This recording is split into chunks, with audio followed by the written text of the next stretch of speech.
ก็ให้หนูแกงเรื่องพยาธิไปไม่ตามมันบ่ไก่โตเอามันฟ้องมาได้ปาดีกินแซ่บแซ่บดีดีแต่ว่านั้นคือกินมันสอดมาอยู่ปาสดค่ะ แต่งสดค่ะปลาน้ำเกลือในน้ำหอยตำหอมพร้อมบองนี่ปลาเจียวปลาเก๋าพร้อมปลาตะเพียนปลากระมันยักษ์เข้ามาละก่อยเสียทีแต่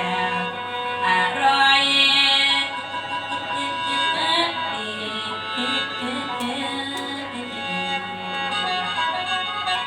พวกแก้วของ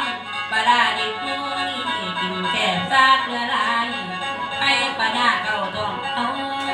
ไปแน่นอนในกล่องมันชนใจ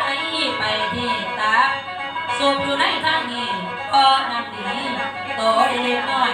มันก็แม่นเอวผีแต่มันทำให้เป็นความ เสียงดีเนาะเสียงดีเนาะบอกพองานใส่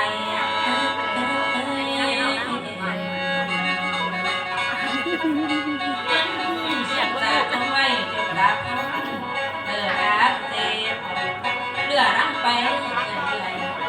บ่เมื่อยบ่ชั้น3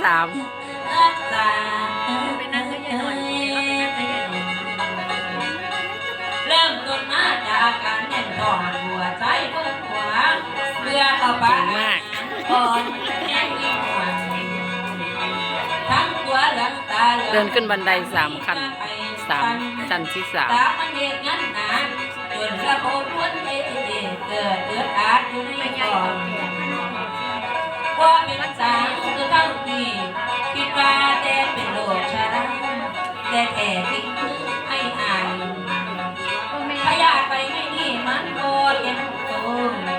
แต่ว่าผมกองนั้นFC ของแท้เสื่อมลงไปเลยปล่อยไปโดนย้ายเรายัง